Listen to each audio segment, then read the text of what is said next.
Bienvenue sur l'épisode, résumé 80 de votre série télévisée, La mariée tueuse. N'oubliez pas s'il vous plaît de vous abonner, d'aimer et laisser un commentaire. Cet épisode commence avec la soirée d'anniversaire de Luna. Tessa était en train de donner des ordres afin que tout soit parfait pour la soirée. Quand, à ce même moment, Mildred, accompagnée de sa mère Melissa, arrive. Lorsque Tessa les voit, elle sourit et leur souhaite la bienvenue tout en les remerciant d'être venus à l'anniversaire de sa fille. Puis, elle leur dit que Luna était en train de se préparer et qu'elle ne tardera pas avant de venir les rejoindre. Mais Melissa, qui ne garde jamais sa bouche fermée, dit à Tessa que le célibat lui allait à merveille. On aurait dit qu'elle portait un gant. Elle continue en disant que depuis qu'elle est célibataire, elle est encore plus belle, et que lorsque le divorce sera prononcé, elle verra qu'elle rayonnera encore plus. Mais Mildred, gênée par le comportement de sa mère, lui demande de se taire. Mais Melissa insiste. Elle dit que tout le monde a Las Espadas et que Tessa a rompu avec Vito parce que l'amour de la vie de Vito est de retour.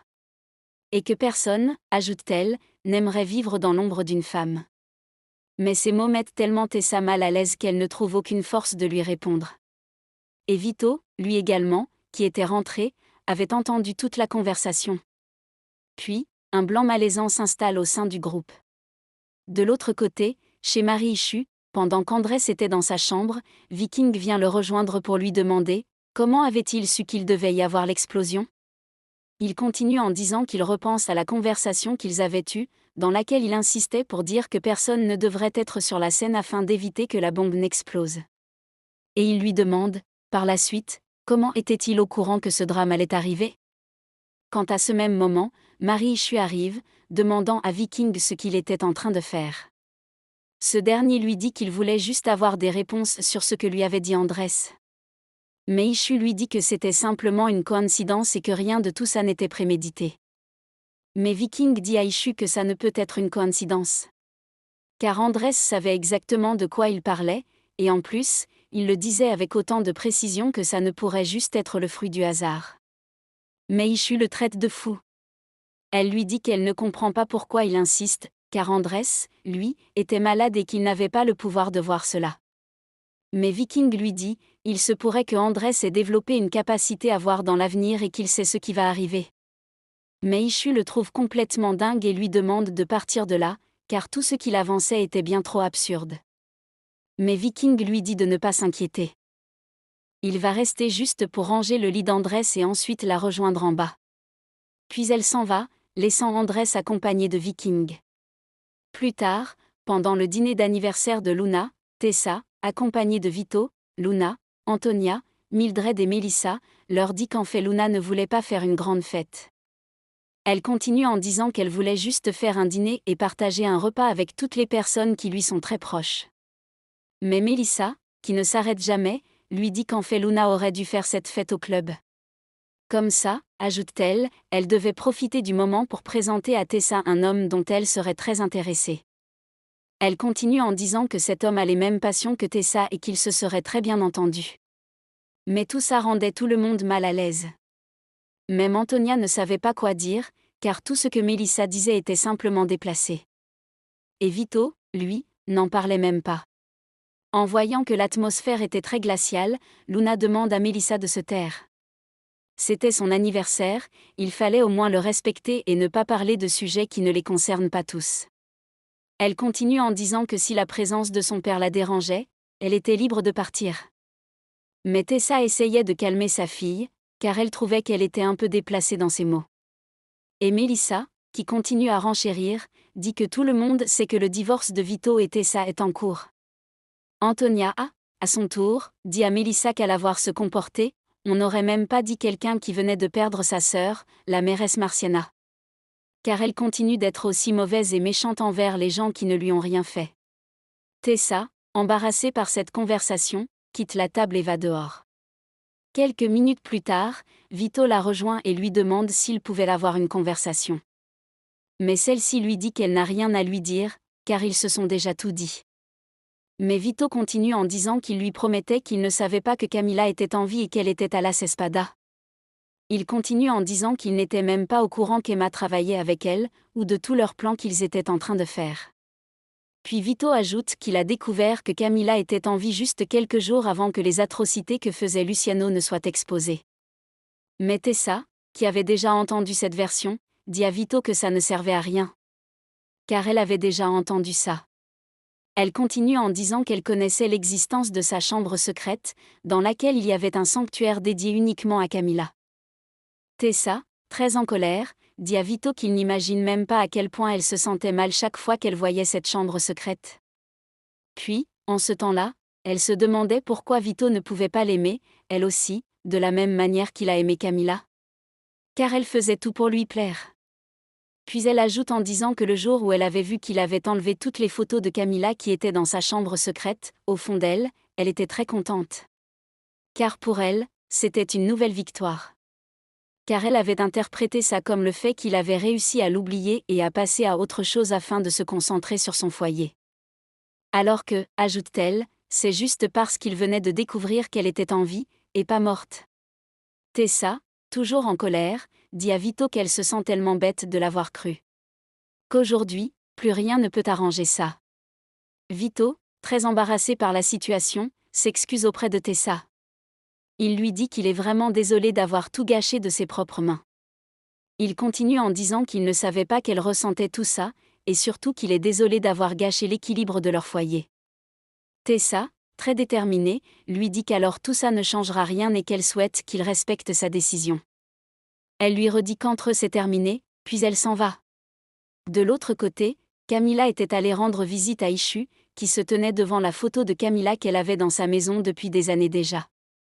Quand Camilla arrive, celle-ci s'excuse auprès d'Ishu en lui disant qu'elle est désolée d'être rentrée comme ça. Puis elle continue en disant qu'elle sait qu'elle attend des réponses de sa part. Mais Ishu, très perplexe, émotive et en larmes, dit à Camilla qu'elle est consciente qu'elle ne pouvait faire confiance à personne dans tout Las Espadas. Elle continue en disant que la seule chose qu'elle ne comprend pas, c'est pourquoi elle, Ishu, fait partie des personnes en qui elle n'a pas confiance. Mais Camilla lui dit qu'elle se trompe, car ce n'est pas ce qu'elle pense d'elle. Elle continue en disant que c'est pour cette raison qu'elle avait envoyé Emma chez elle, parce qu'elle savait que c'était la seule personne dans tout Las Espadas qui prendrait soin d'Emma. Même sans la connaître. Qui l'aimerait, même sans connaître ses origines. Camilla continue en disant à Ishu qu'elle sait qu'elle est une bonne personne, digne de confiance. C'est pourquoi, ajoute-t-elle, elle n'a jamais douté qu'Emma serait en sécurité dans sa maison. Et une fois de plus, elle l'a prouvé, car oui, Emma était en sécurité chez elle. De l'autre côté, Elias était allé rendre visite à un monsieur de Las Espadas qui était depuis des mois à l'hôpital avec sa femme, laquelle avait été touchée par l'explosion. Elias lui avait apporté des fleurs, et le mari de la femme était tellement reconnaissant envers lui. Il n'arrêtait pas de lui dire merci, car il était tellement gentil et attentionné envers eux. Puis les deux hommes se mettent à discuter de comment ça se passe à l'hôpital, et de comment sa femme est traumatisée par ce qui s'est passé. Puis Elias rassure le monsieur en lui disant que ça ira et que sa femme se rétablira très vite. De l'autre côté, chez Ishu, la conversation continuait entre les deux femmes. Puis, lorsque Camilla veut s'approcher de Marie Ishu pour la prendre dans ses bras, celle-ci la repousse en lui disant de ne pas s'approcher d'elle. En pleurs, Ishu dit à Camilla qu'elle l'a aimée plus que tout au monde. Elle continue en disant qu'elle l'a aimée comme si elle faisait partie de son sang et de sa chair. Mais celle-ci n'a pas pris cela en considération. Et elle, pendant toutes ces années, ajoute qu'elle s'est sentie tellement mal et coupable de sa mort, car elle s'était dit qu'elle aurait pu intervenir pour éviter cela. Ishu continue en disant à Camilla que chaque jour elle s'en voulait, et elle se sentait surtout inutile. Très émotive et surtout en pleurs, Ishu dit qu'elle ne comprend toujours pas pourquoi elle lui a caché cela, alors que chaque jour elle souffrait de sa disparition. Et pour enchérir la chose, elle a envoyé Emma jusqu'à la pousser à être possédée par son esprit, parce qu'elle savait qu'elle ne la rejetterait jamais. Ishu continue en disant que Camilla s'est servie d'elle. Elle a joué avec ses sentiments et elle l'a utilisé de la même manière qu'elle l'a fait avec tous les habitants de Las Espadas. Mais Camilla, en pleurs, n'arrêtait pas de dire qu'elle était désolée et appelait Ishu pour qu'elle baisse la garde. Puis, lorsque Camilla veut prendre Ishu dans ses bras, celle-ci refuse. Elle lui dit qu'elle n'a rien à voir avec la Camilla qu'elle a connue à l'époque. Car celle qui se tient devant elle est quelqu'un d'autre. Et elle n'a rien en commun avec sa petite Camilla, parce que celle qui est devant elle, continue-t-elle, est une menteuse manipulatrice. Mais Camilla, en pleurs, supplie Ishu de lui pardonner et qu'elle était désolée. Puis Camilla continue en disant qu'elle sait qu'elle a fait du mal, mais elle l'a supplié de lui pardonner. Mais Ishu lui dit qu'elle va réfléchir à comment lui pardonner, car ce qu'elle a fait est beaucoup trop gros pour oublier ça. Plus tard, après que Ishu ait rejeté Camilla, celle-ci, en partant, se tient devant l'entrée du salon funèbre d'Ishu et se met à pleurer de toutes ses forces. Car elle regrettait énormément tout le mal qu'elle a pu causer à cette bonne dame qui était si gentille avec elle et surtout si loyale. De l'autre côté à l'hôpital, au moment où Elias était en train de rentrer, il croise Emma dans les couloirs. Lorsqu'il veut partir, Emma demande à lui parler et lui demande comment il allait. Celui-ci lui dit que sa situation est meilleure par rapport à ceux qui ont perdu la vie, ou perdu un membre ou un organe. Emma lui dit qu'elle est vraiment désolée pour tout ça. Elle continue en disant de la croire lorsqu'elle dit qu'elle n'était pas au courant qu'il y avait une bombe ce soir-là, car aucun d'entre eux ne voulait faire de mal à la Cespada. Au contraire, ils voulaient juste que les méchants arrêtent de leur faire du mal. Emma continue en disant qu'elle ne savait pas comment le contacter car, quand il était en convalescence, elle voulait venir le voir, mais ses parents avaient refusé qu'elle le contacte. Emma ajoute dans sa conversation qu'elle est vraiment désolée, car aucun d'entre eux ne méritait de souffrir ainsi. Mais il doit croire que ce n'est pas du tout de leur faute ce qui est arrivé. Elias est très en colère par tout ce qui s'est passé, car il avait toujours des séquelles et en voulait fortement à Emma de lui avoir autant menti.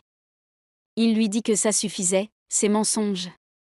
Et que l'heure actuelle n'était plus de lui mentir, mais de rester loin de lui. Elias continue en disant qu'il était temps pour elle de rester loin de lui, et que la distance leur ferait à tous les deux du bien. Puis il s'en va, laissant la Emma choquée de la réaction qu'avait Elias envers elle.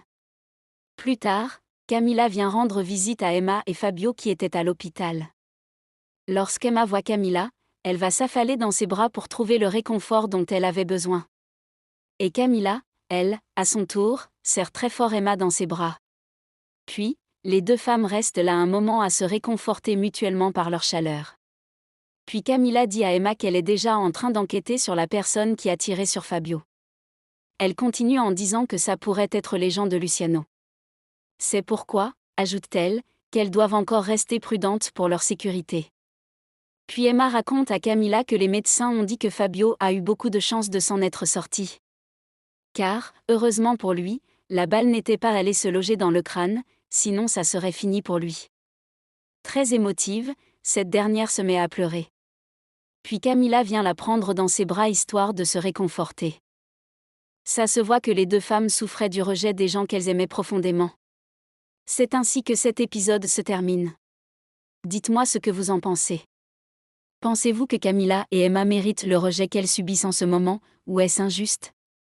Merci et à bientôt pour un nouvel épisode.